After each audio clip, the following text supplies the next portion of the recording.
አዲስ ቀን ላይ ናችሁ የሀገር ጉዳይን አስቀድመናል አሁን ደግሞ የተለያዩ ያዘጋጀናቸው ጥንቅሮች አሉ ቀደም ሲል እንዳልናችሁ ዛሬ የሀገር ጉዳይ አድርገን የመረጥነው የትምህርት ጥራት ነው በዚህ ጉዳይ ላይ እንግዶች አሉን ያዘጋጀናቸው ጥንቅሮች አሉ በኢትዮጵያ እንግዲህ የትምህርት ጥራትን ለማረጋገጥ በርካታ ስራዎች ተሰርተዋል ይሁን እንጂ እነዚህ ጥረቶች በሚፈልገው ደረጃ ውጤት ያመጡ እንዳልሆነ ይነገራል ባለፉት አመታት የትምህርት ዘርፉ ከፍተኛ ችግሮችና ስብራቶች ስላጋጠሙት በእውቀትና በክህሎት የዳበረ የሰው ኃይል ማፍራት ላይ ሰፊ ክፍተት መፈጠሩን በባለሙያዎችም ሲነገር ቆይቷል።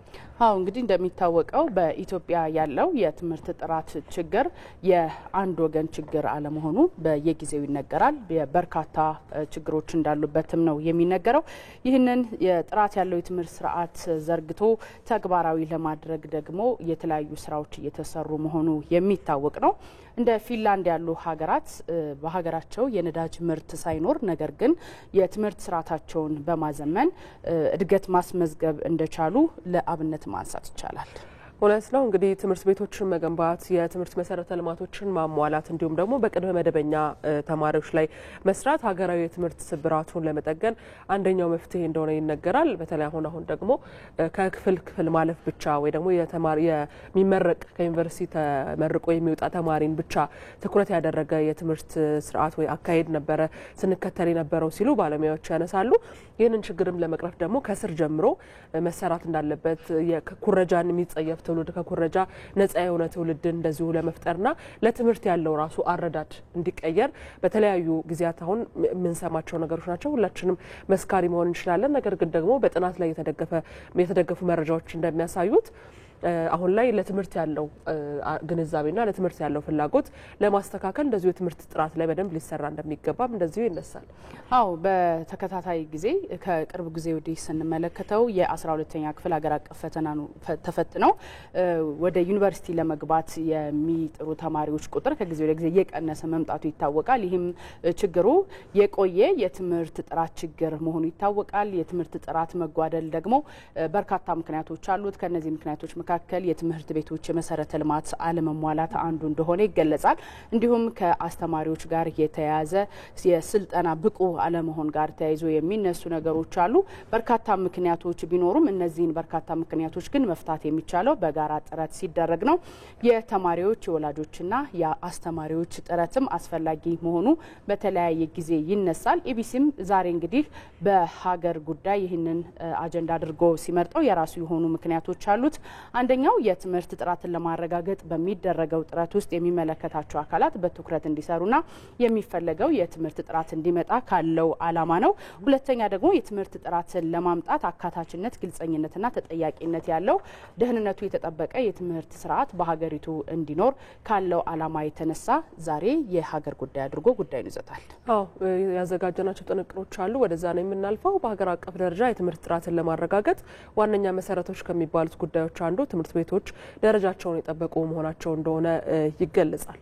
ይሁንና በሀገሪቱ የተለያዩ አካባቢዎች በተለይ በቀበሌዎች ያሉ የመጀመሪያ ደረጃ ትምህርት ቤቶች የጥራት ደረጃ ለመማር ማስተማር ያልተመቹ ቤተ መጻሕፍቶችን ጨምሮ ሌሎች አስፈላጊ የሆኑ ግብዓቶች ያልተሟሉባቸው መሆናቸው ይታወቃል። ባልደረባችን ዮሐንስ ፍስሐ ደግሞ ወደ ከምባታ ዞን አዲሎ ዙራ ወረዳ ሀምዶ ጎፎ ቀበሌ የሚገኘውን ያስቃኘናል። ትምህርት ቤቱ ምን ችግር አለበት የሚለውን እሱን እንከታተል። ለተለያዩ የዜና ጥንቅሮች ወደ ማዕከላዊ ኢትዮጵያ ከምባታ ዞን ባቀናንበት ወቅት አንድ ጉዳይ እየበለጠ ትኩረታችንን ሳበው። ይህም ሁላችንም እዚህ ለደረስንበት ህይወት መሰረት የሆነው የትምህርት ጉዳይ ነው። በከምባታ ዞን ባዲሎ ዙሪያ ወረዳ ሀሚዶ ጎፎሮ ቀበሌ የሚገኘው የሀሚዶ መስኖ የመጀመሪያ ደረጃ ትምህርት ቤት በዚህ መልኩ ገጽታው ተጎሳቁሎ ተማሪዎች ትምህርታቸውን መከታተል በማይችሉበት ደረጃ ላይ ደርሷል። ይህ ሁኔታ ደግሞ በተለይ ለትምህርት ቤቱ ርዕሰ መምህር ምትኩ ፈረንጂ ፈታኝ ራስ ምታት ሆኖበታል። ያለው ግብዓትም ያለው ከግቢ የሚገኘው ገቢ መነስተኛ በመሆኑ የተነሳ አስፈላጊ ግብዓት ያልተሟላለት በዚህ መነሻ የሚሰራውም የመምህሩም ሞራል የተማሪው ሞራል ጥሩ አይደለም። አብዛኛው ሰዓት ላይ እኔ ከዚህ በፊት ሌላ ትምህርት ነበር የሚሰራው ከዚህ አጎራባች ትምህርት ላይ ተማሪ ከዚህ ፈልሶ ወደዛ ነበር የሚሄደው ከዚህ ያ ትምህርት ከዚህ ትንሽ ይሻል ነበር። ስለዚህ እነዚህ ደግሞ ከዚህ መነሻ ላይ ጠንካራ ተማሪም የተሻለ ተማሪም እንዳይፈጠር እያደረጉ ያሉ ሁኔታዎች ናቸው። በአሚዶ ጎፎሮ ቀበሌ የሚገኙ ወላጆችም የትምህርት ቤቱ ከደረጃ መውረድ ነገር እረፍት ነስቷቸዋል። ከዚያም ባለፈ የልጆቻቸው መጻኢ ዕድልም እያሳሰባቸው ይገኛል። ማአት ሰው ምንድነው የሚሆነው? ሴቶቹም ወንዶቹም ወደ ውጭ ሀገር መኮብለል፣ አረብ ሀገር፣ ሌሎች ሀገሮችንም የመሄድ ተስፋ ብቻ ነው ያላቸው።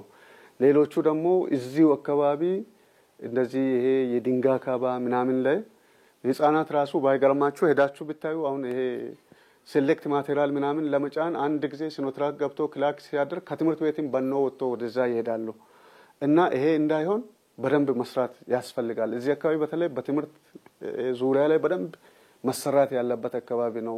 በአካባቢው በተለያዩ የልማት ስራዎች እውቅና ያገኘው ሞዴል አርሶ አደር አብነት ዴላሞም ጉዳዩ ትውልድን ማዳን በመሆኑ የሚመለከተው ሁሉ ትኩረት ሊሰጠው ይገባል ይላል። ውዱ መሪያችን የወጡት ይናገራሉ። ሁሌ የወጡበትን አካባቢ እሳቸው ያው ትልቅ ቦታ አይደለም የመጣሁት ከዚህ ቦታ ወጥተን አገሬ መምራት የሚሉ ሐሳብ አለ ብዙ ጊዜ። ከዚህ ትምህርት ቤት የሚወጡ ልጆች ለዓለም መነጋገሪያ፣ ለአፍሪካ መነጋገሪያ፣ ለኢትዮጵያ መነጋገሪያ የሚሆኑ ዕውቀቶች የሚፈልቁበት ትምህርት ቤት ነው። ያን ለማድረግ ደግሞ ትምህርት በሞራል በደስታ የትምህርት የመቀበል አቅም ኖሯቸው እንዲማሩ ተማሪዎችን ከዚህ አፈር ላይ እናንሳ የሚል ሐሳብ ነው ያለኝ።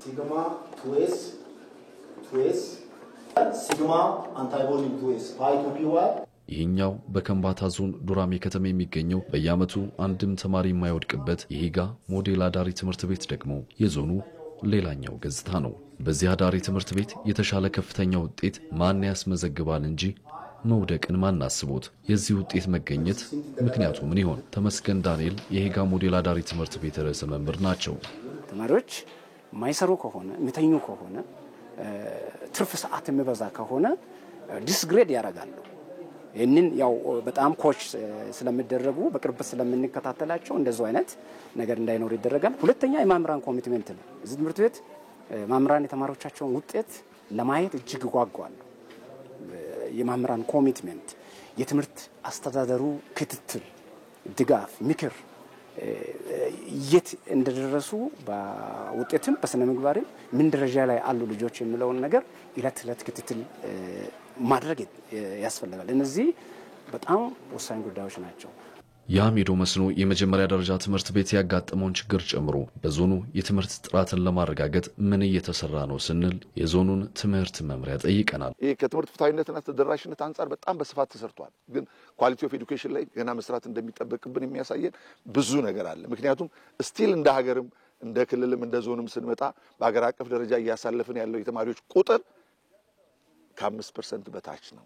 እንደኛውን 4.4 ነው እንደኛ ዞን። እንደ ሀገር ከኛም በታች ነው። እንደ ክልልም ስንመጣ ከዞኑ በታች ነው ያሳለፉት። ወደ ክልል አቀፍም ስንመጣ እንደኛውን 48.4 ነው ያሳለፍነው በ2016 ክልል አቀፍን 8 ያክፍልም ማለት ነው። እንደ ሀገር ደግሞ ስንመጣ የምናየው ነገር አለ። ስለዚህ ምንድነው ኳሊቲ ኦፍ ኤዱኬሽን ላይ መስራት እንዳለብን እንደ ዞናችንም እየሰራን ያለንበት ነገር አለ። እንደ ክልልም እንደዛ አቅጣጫ ተይዞ እየተሰራ ያለበት ሁኔታ አለ። ተመልካቾች በዚህ በአሚዶ ቀበሌ የተገነባው የመስኖ አንደኛ ደረጃ ትምህርት ቤት ውስጥ የመጀመሪያው ክፍል ውስጥ ያገኘው ነው አንድ ሐሳብ ነው። ኮራጅ ሟች ነው፣ አስኮራጅ ደግሞ ገዳይ ነው ይላል። በእርግጥም የሀገራችን የትምህርት ስርዓት በኩረጃ ምክንያት የገባበትን ችግር ለሚያቅሰው ይህ ሐሳብ ትልቅ መሆኑን ለማሰብ አያዳግትም።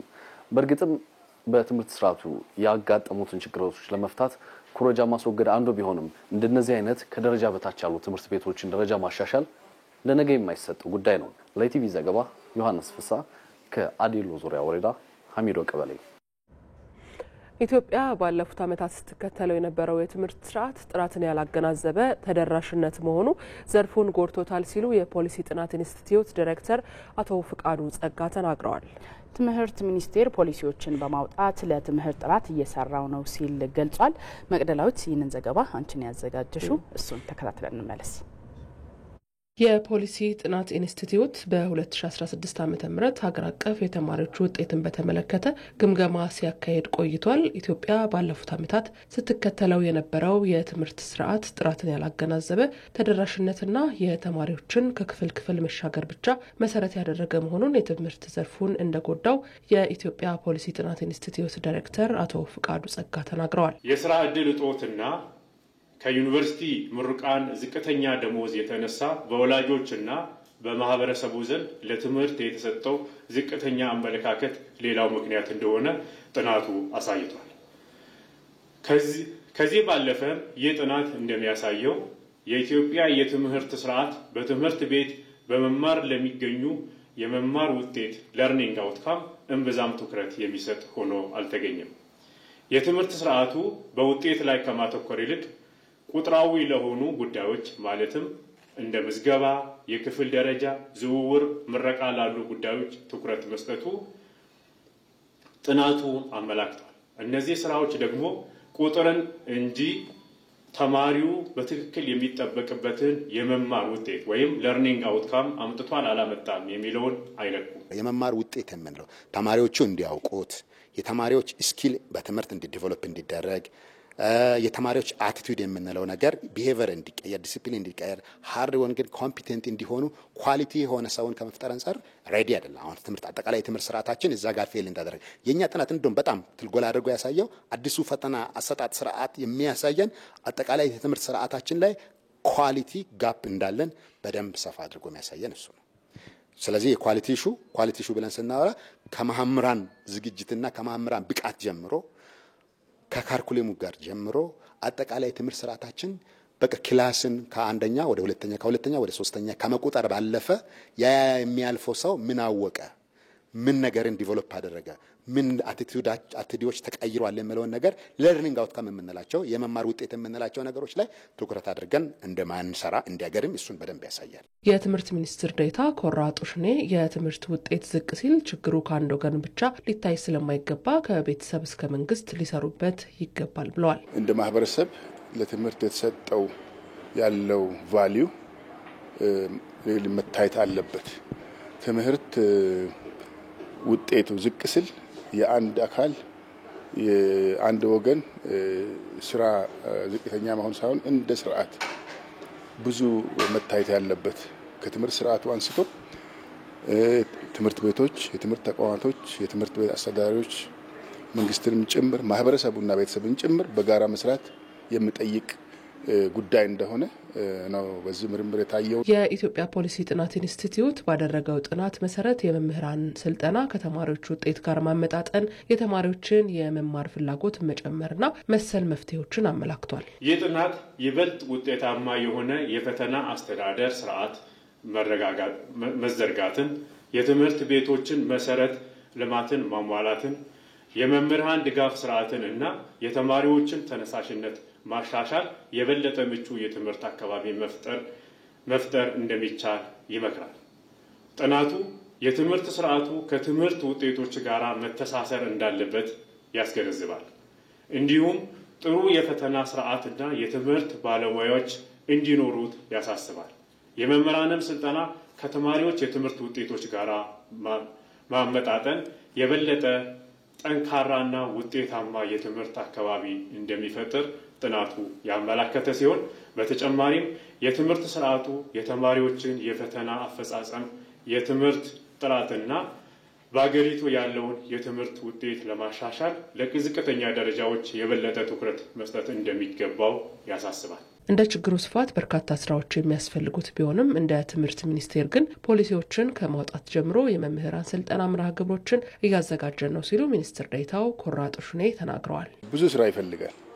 እንግዲህ አገር ያላት ሀብት ውስን ነው። ከነዚህ ውስጥ ቅድሚያ የሚሰጣቸው ስራዎች ምንድናቸው ተብሎ ተለይቶ በትኩረት እየተሰራ ያለው አሁን የትምህርት ቤቶችን የማስፋፋት፣ የውስጥ ቁሳቁስ ማሟላት፣ መጻሕፍቶችን የማቅረብ እንደገና ደግሞ የመምህራኖች ስልጠና ላይ የአቅም ግንባታ ስልጠና ማዘጋጀት ይሄን ማድረግ ነው። ይሄንን ችግር ሁሉም ባለድርሻ እንዲያውቀው ማድረግ። ትምህርት ሚኒስቴር ያው ዋናው ስራው ፖሊሲ የማውጣት ድጋፍ የማድረግ የውጭ ድጋፎችን ማስተባበር ይሄንን የመሰሉ ስራዎች ነውና በዚህ ረገድ ሰፊ ከክልሎች ጋር እየሰራ ነው። ትልቁ ስራ የሚሰራ ክልሎች ጋር ስለሆነ ማህበረሰቡ ጋር ስለሆነና አሁን ትኩረት ያድርገው የተሰራ ያለው አንዳንድ ቦታዎች ላይ የተለያዩ ቦታዎች አሉ። ለምሳሌ ጸጥታ ችግር ምክንያት ከትምህርት ቤት ውጭ የሆኑ እነሱ ወደ ትምህርት ቤት መመለስ፣ ከጸጥታ አካል ጋር በስፋት የመስራት እንደገና ክልሎች አካባቢ ላይ የማጠናከሪያ ትምህርት እንዲሰጡ የማድረግ የትምህርት አስተዳዳሪዎችን አቅም መገንባት እንደዚህ ሰፋፊ ስራዎች እየተሰሩ ነው ያሉት ማለት ነው። የመማር ውጤትን ለመቀየር የትምህርት ጥራት ላይ ማተኮር የተማረ ዜጋን ለሀገር ለማበርከት ያግዛልና በጥናቱ አመላካችነት ስራዎችን መስራት ይገባል የሚለው የባለሙያዎች ሀሳብ ነው። እዚሁ ጉዳይ ላይ ነው የምንቆየው። እንግዶች አሉን። የኮተቤ ትምህርት ዩኒቨርሲቲ የአስተዳደርና ልማት ምክትል ፕሬዚደንት ዶክተር ሽመልስ ዘውዴ እዚህ ስቱዲዮአችን ይገኛሉ። እናመሰግናለን ዶክተር።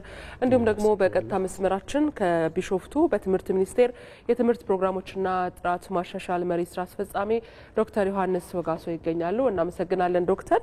እዚህ ከስቱዲዮን ጀምር። መልካም ወደ ዶክተር ዮሐንስ እናቅናና የመጀመሪያ ጥያቄ ለዶክተር ዮሐንስ ነው የምናደርገው። ዶክተር ብዙ ጊዜ በኢትዮጵያ ያለው የትምህርት ጥራት ችግር እንዳለበት ይነሳል። ለምንድን ነው ደረጃውን የጠበቀ የትምህርት ጥራት በኢትዮጵያ የሌለው? ደረጃውን የጠበቀ የትምህርት ጥራትንስ ማረጋገጥ ያልተቻለው ለምንድን ነው? ፈተናዎቹስ ምንድናቸው የሚለው እናስቀድም።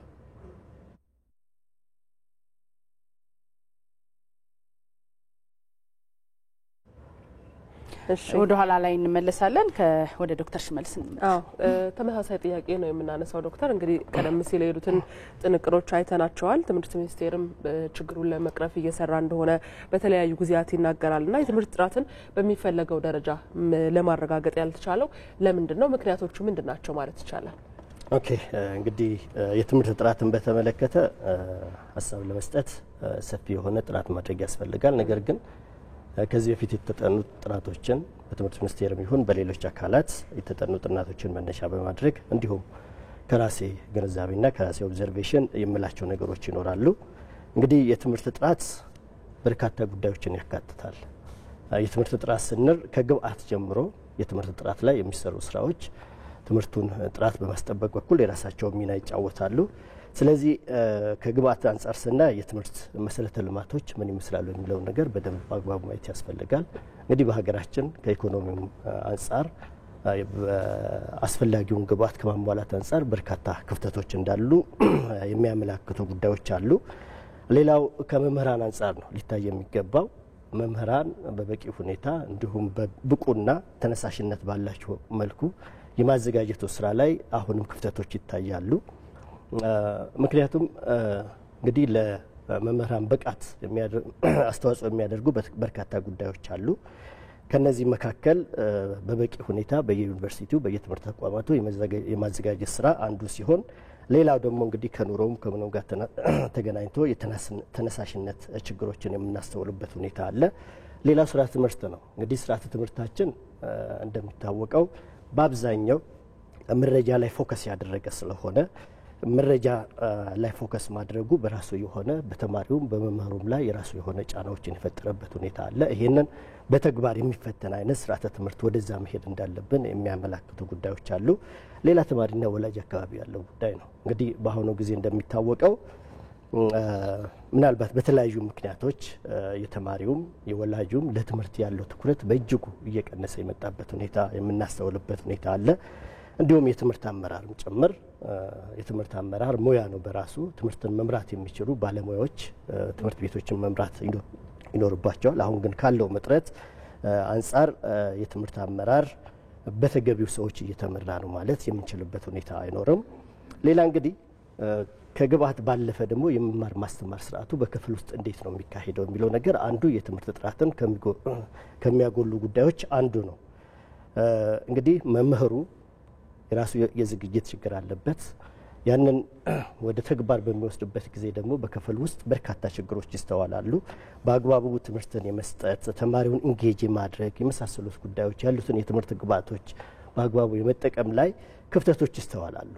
ሌላው እንዲሁ የተማሪ መምህሩ እንዴት ያየዋል፣ እንዴት ይገመግመዋል፣ በአግባቡ ተማሪው ተምሯል የሚለውን ነገር አሰስ የምናደርግበት ዘዴ ተማሪውን ወደፊት ችግሩን አውጥቶ ያንን መስራት የሚችልበትን ሁኔታ ከመፍጠር አንጻር ብዙ ችግሮች ይስተዋላሉ። ሞር ኦፍ ተማሪውን ገምግሞ ከክላስ ወደ ክላስ የማስተላለፍ ሁኔታ ላይ ሞር ፎከስ ስለምናደርግ የተማሪውን ክፍተት ከመሸፈን አንጻር ብዙ ስራዎችን ያልተሰራበት ስለሆነ እነዚህና ሌሎችም ተመሳሳይ ጉዳዮች በትምህርት ጥራቱ ላይ ከፍተኛ የሆነ ችግርን የፈጠሩበት ሁኔታ አለ ብለን ማስቀመጥ እንችላለን። መልካም ወደ ዶክተር ዮሐንስ እንለፍና ዶክተር እንደው ቀደም ሲል ያነሳ ነው ነበር ደረጃውን የጠበቀ የትምህርት ጥራት በሀገራችን እንዳይኖር ያደረገው ነገር ምንድነው? ፈተናዎቹስ ምንድናቸው? የሚሉትን እናንሳ። አመሰግናለሁኝ። እንደምን አደራችሁ? አመሰግናለሁኝ። እንግዲህ የትምህርት ጥራት ጉዳይ በርካታ ችግሮች ሊነሱ ይችላሉ። እንደሚታወቀው ባለፉት 6-7 ዓመታት የትምህርት ጥራት ችግሮቻችን ምን ምንድናቸው? ስለዚህ እነሱን ደግሞ እንዴት አድርገን እንፍታ የሚል ሮድማፕ ተዘጋጅቶ ወደ ትግበራ ተገብቷል። እንግዲህ የትምህርት ጥራት አሁን ችግሮቹ ይሄ ነው የሚለውን ብዙም ያን ያክል መሄድ ባያስፈልግም ግን ደግሞ አሁን ላይ ታዲያ የሚታይ ለውጥ ለምንድን ነው ያልመጣው ወደሚለው ላይ ትኩረት ላድርግ። የትምህርት ጥራት ጊዜ ወሳጅ ነው። በአንድ ጊዜ የሚመጣ ጉዳይ አይደለም።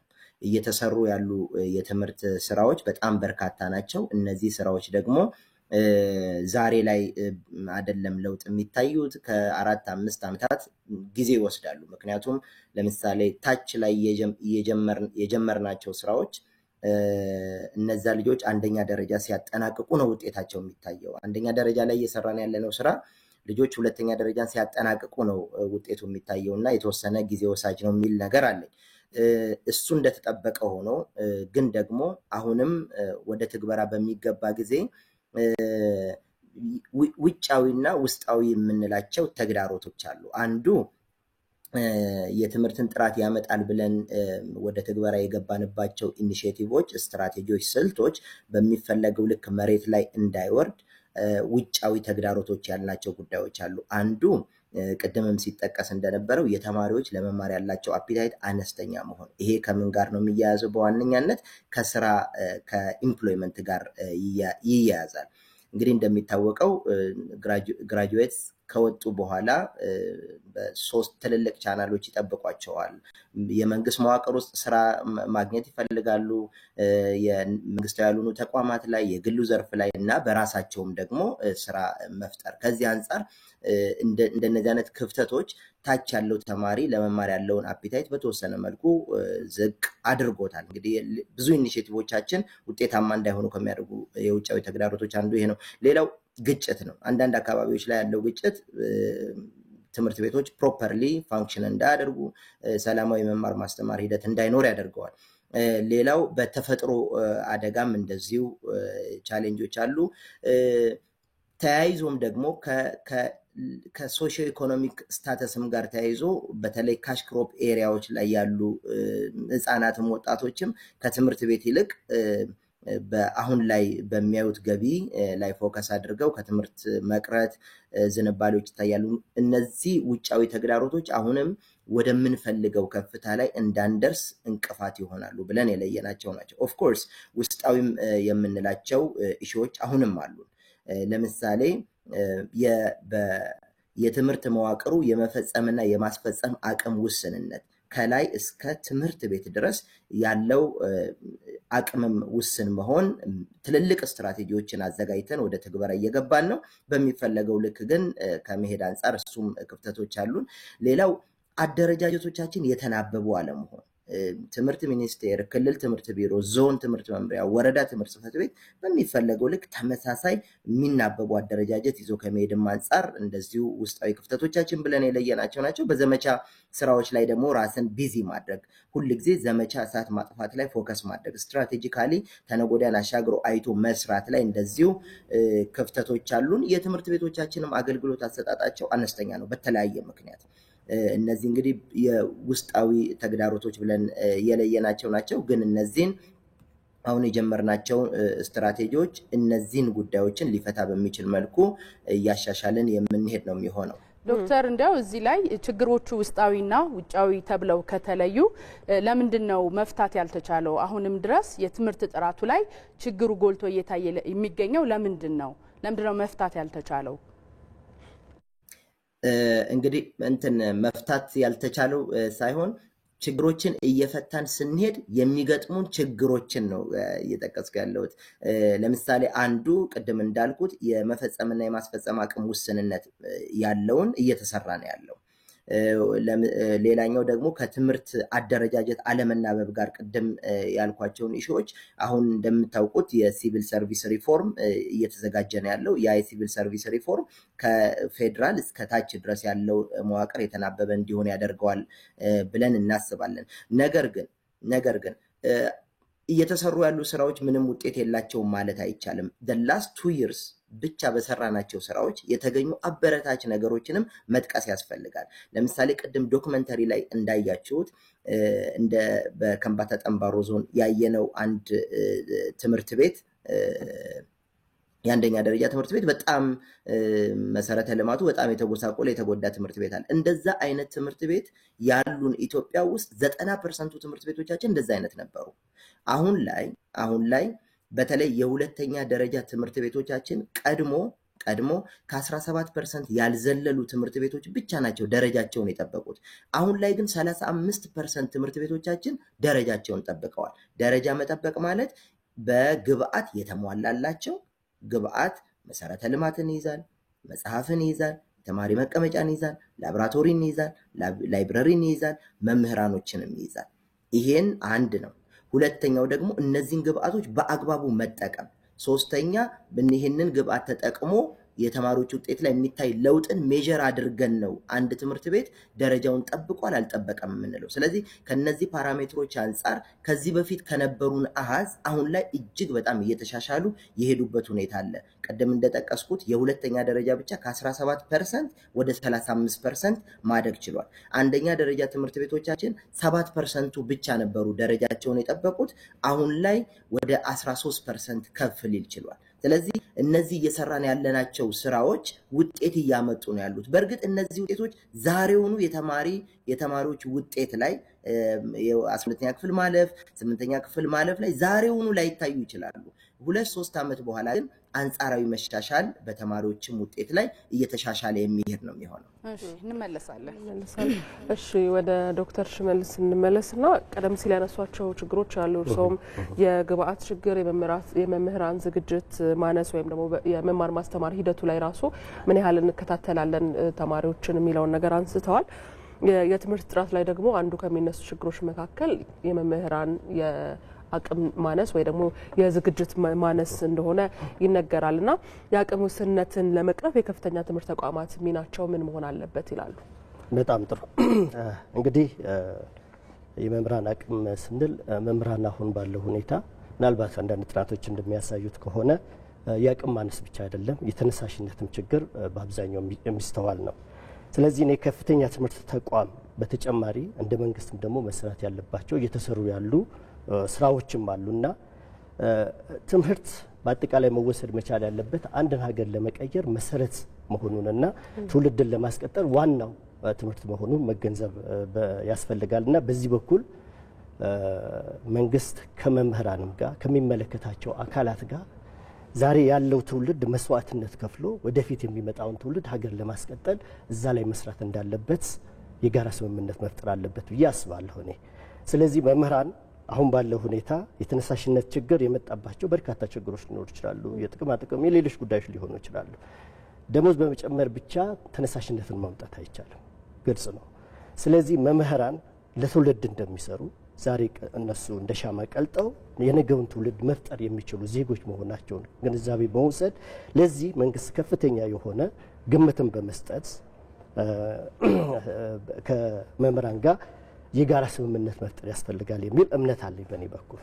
ይሄ ከተሰራ በኋላ እንግዲህ በከፍተኛ ትምህርት ተቋማት በኩል መሰራት ያለባቸው የመጀመሪያውና ዋናው ጉዳይ ያሉንን ስርዓተ ትምህርቶች በአግባቡ በመከለስ ፎከስድ መሆን መቻል አለብን ብዬ አስባለሁ። ወደ መሬት ሊወርዱ የሚችሉ ለውጥ ሊያመጡ የሚችሉ ስርዓተ ትምህርቶች ላይ ፎከስ በማድረግ መምህራንን ማዘጋጀትና በዛ ደረጃ መምህራን ወደ ትምህርት ቤት ሄደው በአግባቡ ተማሪዎችን የሚያስተምሩበትን ሁኔታ መፍጠር ያስፈልጋል። ሁለተኛው ቴክኖሎጂ ነው። ከቴክኖሎጂው ጋር የሚዛመድ ስርዓተ ትምህርት መስጠት ያስፈልጋል። አሁን በየጊዜው አዳዲስ የሆኑ ነገሮች በፍጥነት የሚመጡበት ሁኔታ ስላለ መምህሩ ከቴክኖሎጂ ጋር የሚተዋወቅበትን ራሱን የሚያበቃበትን እድል መፍጠር ያስፈልጋል በትምህርት ተቋማት ውስጥ።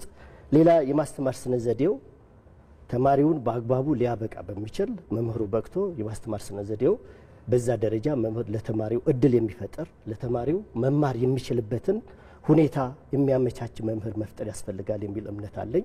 እንዲሁም መምህራንን ብቃት አንዱ ለመቀየር የሚያስፈልገው ልምድ ፕራክቲከም የምንለው መምህሩ በሚሰለጥንበት ጊዜ በአግባቡ መለማመድ መቻል ይኖርበታል። ወደ ትምህርት ቤት ሄዶ ወደ ተለያዩ ሊለማመድባቸው ወደሚችልባቸው ኤሪያዎች በመሄድ ራሱን ማብቃት የሚችልበትን እድል መፍጠር ይጠበቅባቸዋል መምህራንን በሚያሰለጥኑበት ጊዜ ብዬ አስባለሁ። ሌላ አጫጭር ስልጠናዎች ናቸው።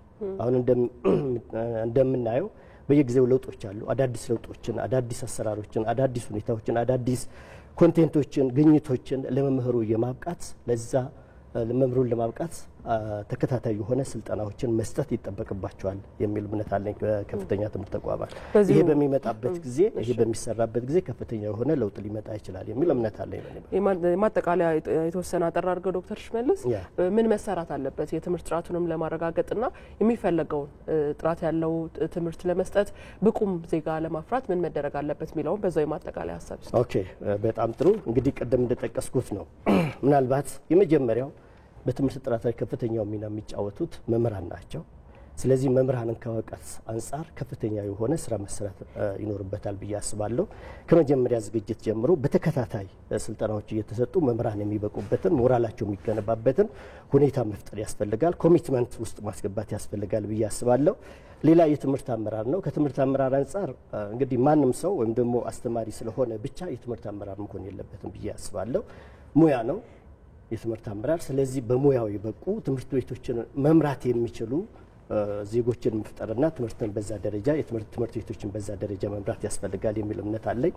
ሌላ እንግዲህ ስርዓተ ትምህርቱን ቀደም እንደተጠቀስኩት ሞር ኦፍ በኮንቴንት የዳበረ ሳይሆን በተግባር ሊተረጎም የሚችል ወደ መሬት ሊወርድ የሚችል ስርዓተ ትምህርቶችን እየቀረጽን በየጊዜው ደግሞ ሪቫይዝ እየተደረገ አዳዲስ ግኝቶችንም እያካተተ የሚሄድበትን ሁኔታ መፍጠር ያስፈልጋል።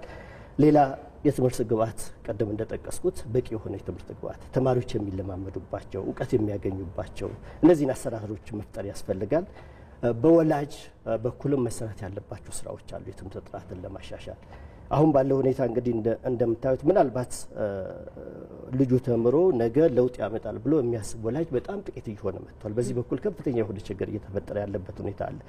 ስለዚህ ያለ ትምህርት ሀገር ሊለወጥ እንደማይችል ከወላጅ በኩል ግንዛቤ መፍጠርና በዛ ደረጃ ወላጅ ልጆቻቸውን የሚደግፉበትና አጠቃላይ ማህበረሰቡ ለትምህርት ያለውን ግንዛቤ የሚያዳብርበትን ሁኔታ ከፈጠርን የትምህርት ጥራቱን ማሻሻል የምንችልበት ሁኔታ ይኖራል ብዬ አስባለሁ። ሌላ ከተማሪው አንጻር ነው። ተማሪው በራሱ ሜይቢ ትምህርት ቤት የሚሄደው ወላጆች ስለሚልኩት ሊሆን ይችላል። ነገር ግን አዲስ እውቀት አገኛለሁ፣ ራሴን እቀይርበታለሁ የሚል እምነት የሚፈጥርበት ምናልባት ዛሬ የሚታዩ ነገሮች ነገ የማይኖሩ በሆኑ ግንዛቤ ውስጥ በመውሰድ በእውቀትና በእውቀት ብቻ ራሱን መቀየር የሚችልበትን ሁኔታ መፍጠር እንደሚገባ ተማሪው እንዲገነዘብ የማድረግ ስራ መስራት ያስፈልጋል የሚል እምነት አለኝ። ሌላ ትምህርት ቤቶችን ነው። በአጠቃላይ ትምህርት ቤቶችን የመማሪያ ተቋማት ማድረግ ያስፈልጋል። ሁሉም ኢንጌጅ የሚያደርግበት መምህሩ አዳዲስ ግኝቶችን አዳዲስ እውቀቶችን የሚያገኝበት በራሱ ተማሪውን በተመሳሳይ መንገድ ኢንጌጅ አድርጎ ለውጥ ሊያመጣ የሚችል እውቀትን፣ ክህሎትን፣ አመለካከትን የሚያዳብርበት ማዕከላት መሆን ለዛ የተመቻቹ መሆን አለባቸው ብዬ አምናለሁ። ስለዚህ ትምህርት ቤቶች በዛ ደረጃ ከተደራጁ ተማሪው ወዶ ወደ ትምህርት ቤት የሚሄድበት መምህሩ እዛ ላይ ለውጥ አመጣለሁ ብሎ የሚያስብበት ተቋማት እንዲሆኑ መስራት ያስፈልጋል የሚል እምነት አለኝ። እነዚህ ከተሰሩ ምናልባት በቅርብ ጊዜ የትምህርት ለውጥ ልናመጣ እንችላለን ብዬ አስባለሁ። ወደ መጨረሻ ጥያቄ እናድርገውና ዶክተር ዮሐንስ ወደ እርስዎ እንመለስ። በሀገራችን ያለው የፈተና አሰጣጥ ውስንነት እንዳለበት ብዙ ጊዜ ይነገራልና እዚህ ላይ እርስዎ ምን ይላሉ የሚለውን ባጭሩ እንዳስ። ሌላው የትምህርት ቤቶችን ደረጃ ለማስጠበቅ ምን መሰራት አለበት የሚለውን አንሰት እንጨርስ። መልካም እንግዲህ ከፈተና ጋር ተያይዞ ያው የኩረጃ እንትን እንዳለ ግልጽ ነው፣ እንደነበረ በጣም ግልጽ ነው። ኩረጃ በነገራችን ላይ አስተሳሰብ ነው እና ምንም አይነት ስትራቴጂ ዲዛይን ብናደርግ ያ አስተሳሰብ እስካልተቀየረ ድረስ የሚፈለገውን ለውጥ አያመጣም። እርግጥ ነው ከ4 ዓመት ከ3 ዓመት በፊት ከነበረው አንጻር አሁን ላይ የኩረጃ መጠኑ ቀንሷል። እንደዛም ሆኖ ግን በተለያየ መንገድ ኩረጃ እንዳለ አይ ቲንክ ይታሰባል። ከዚህ በፊት ኩረጃ በመንግስት መዋቅርም ነበረ፣ በትምህርት ቤቶች ነበረ፣ ተማሪዎችም እርስ በርስ ያደርጉ ነበረ። እነዚህን ነገሮች ለመቅረፍ እንደሚታወቀው በተለይ የሀገር አቀፍ የ12ኛ ክፍል ብሔራዊ ፈተናን በማዕከል ደረጃ መስጠት ከተጀመረ በኋላ ኩረጃዎች እየቀነሱ መጥተዋል። በማዕከል ደረጃ እየሰጠንም ቢሆን የተለያየ የኩረጃ ዘዴዎች እየወጡ እንደሆነ አነስተኛ ቢሆኑም ያሳያል። ቅድም እንዳልኩት ኩረጃን በዘላቂነት ለመቅረፍ አስተሳሰብን መቀየር ያስፈልጋል። እንግዲህ በእኛ በኩል እንደ ትምህርት ሚኒስቴር ይህንን እንደነዚህ አይነት ችግሮችን ለመቅረፍ በአጭር ጊዜ የፈተና አሰጣጥ ስርዓታችንን ማዘመን ነው። በማዕከል ደረጃ እየሰጠን ያለነውን ነገር ወደ ታች እያወረድን እሱን ዘመናዊ እያደረግን አውቶሜት እያደረግን መሄድ ነው። ሌላ የመውጫ ፈተናዎችም በራሳቸው ደግሞ የሚኖራቸው አዎንታዊ ተጽዕኖ አለ። ምክንያቱም ዩኒቨርሲቲ ገብቶ ተመርቆ የመውጫ ፈተናውን የማያልፍ ከሆነ ዋጋ የለውም፣ ዲግሪ አያገኝም። ስለዚህ ልጁ ወይም ወጣቱ ወይም ወጣቷ ትምህርቷን በአግባቡ መከታተል እንዳለባት የሚያስገነዝብ ስለሆነ ይሄ የመውጫ ፈተና ብለን ያስቀመጥነውም ፊልተር ለማድረግ ብቻ ሳይሆን ከታች የሚመጡትም ልጆች የራሳቸውን ስራ ሰርተው እንዲሄዱ፣ እንዲለፉ፣ እንዲጥሩ ለማድረግም ታስቦ ነው። እንግዲህ አንድ ምሳሌ አንስቼ ወደሚቀጥለው ልለፍ። አስተሳሰብ ነው ያልኩት። ለምሳሌ ጤና ሆስፒታል ሄደን የደም ናሙና ብንሰጥ ያ የደም ናሙናችን ለምሳሌ ጤነኛ የሆነውን ሰው የደም ናሙና ለኔ ይሰጠኝ ብሎ የሚከራከር ማንኛውም ሰው የለም። ማንም ሰው ሁሉም ሰው የሚፈልገው የራሱን የደም ናሙና ውጤት ነው የሚፈልገው። ለምን? ምክንያቱም ያንን የደም ናሙና ውጤት ውስጥ በሽታ ከተገኘ መታከም እንዲችል። የሌላን ሰው ቢወስድ ግን ያው ህይወቱ ላይ አደጋ ስለሚሆን፣ ትምህርትም እንደዛ ነው። የራሱ ያልሆነን ነገር መውሰድ በመጨረሻ ጉዳቱ ሞትም ጭምር ነው።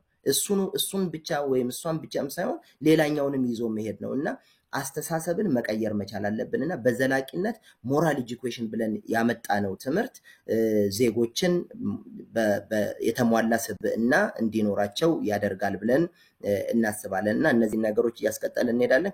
ከትምህርት ቤቶች ደረጃ ማሻሻል ጋር የተነሱ ጉዳዮች አሁን ላይ ቅድም እንደጠቀስኩት ትምህርት ቤቶች በአንጻራዊነት እድገት እያሳዩ ነው ያሉት። በተለይ ሁለተኛ ደረጃ ትምህርት ቤት በጣም በከፍተኛ ሁኔታ ደረጃቸውን ማስጠበቅ ችለናል።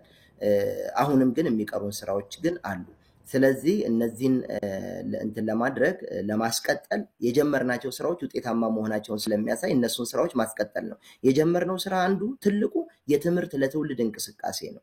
የትምህርት ለትውልድ እንቅስቃሴን አስቀጥሎ መሄድ እንደ ትምህርት ሚኒስቴር ልዩ ትኩረት ሰጥተን የምንሰራ ነው የሚሆነው። ሌላው ከቅድም ከመምህራን ጋር የተነሳውንም ጉዳይ በተወሰነ መልኩ ሀሳብ መስጠት ፈልጋለሁኝ። እንግዲህ የትምህርት ስብራቶቻችንን ስንጠቅስ ጎልቶ የወጣው ችግር አንደኛው ከመምህራን ጋር ይያያዛል። የመምህራን ኮምፒተንሲ ወይም ብቃት እና የመምህራን ተነሳሽነት ሁለቱ የተለያዩ ናቸው። የመምህራንን ብቃት ለማሳደግ የምንጠቀምበት ስልትና የመምህራንን ተነሳሽነት ለማሳደግ የምንጠቀምበት ስልት የተለያዩ ናቸው። አንደኛው የመምህራንን ብቃት ከማሳደግ አንጻር አሁን የጀመርነው ኤግዚስቲንግ መምህራኖች አሁን ስራ ላይ ያሉ መምህራኖች የሚጎላቸውን ዕውቀትና ክህሎት ለመሙላት የሚያስችል የክረምት ልዩ የመምህራን ስልጠና አዘጋጅተን እየተገበርን ያለነው። ባለፈው ዓመት ክረምት ላይ 2016 ክረምት ላይ ሁሉንም የሁለተኛ ደረጃ እንግሊዘኛ መምህራን ስልጠና እንዲወስዱ አድርገናል። በተወሰነ መልኩ ሂሳብ፣ ፊዚክስ፣ ባዮሎጂ፣ ኬሚስትሪ ዘንድሮ ደግሞ የቀሩ መምህራኖችንና ሶሻል መምህራኖችንም ወስደን የምንሰራ ነው የሚሆነው። ይሄ እንግዲህ በአጭር ጊዜ የምንሰራው የመምህራን የማቃት ስትራቴጂ ነው። በመካከለኛ ጊዜ የመምህራን ማሰልጠኛ ተቋማቱ ራሱ መስተካከል መቻል አለበት። ወደ መምህርነት የሚገቡ ሰዎች ብቁ ሆነው መግባት ስላለባቸው ቋቱን እናስተካክላለን። ለዚህ አንዱ እንግዳችን እንዳሉት የኮተቤ ዩኒቨርሲቲ የትምህርት ዩኒቨርሲቲ እንዲሆን የተደረገው ከዛ ጋር ይያያዛል። እናመሰግናለን። ሰፊ ሀሳብ ላይ ያነሳ ነው። እናመሰግናለን። የኮተቤ ትምህርት ዩኒቨርሲቲ የአስተዳደርና ልማት ምክትል ፕሬዚዳንት ዶክተር ሽመልስ ዘውዴ እንዲሁም ደግሞ በትምህርት ሚኒስቴር የትምህርት ፕሮግራሞችና ጥራት ማሻሻል መሪ ስራ አስፈጻሚ ዶክተር ዮሐንስ ወጋሶ ከቢሾፍቱ በቀጥታ መስመራችን ላይ ተገኝተው ለሰጡን ማብራሪያ እናመሰግናለን። ዶክተር ሽመልስ እናመሰግናለን። መልካም እናመሰግናለን።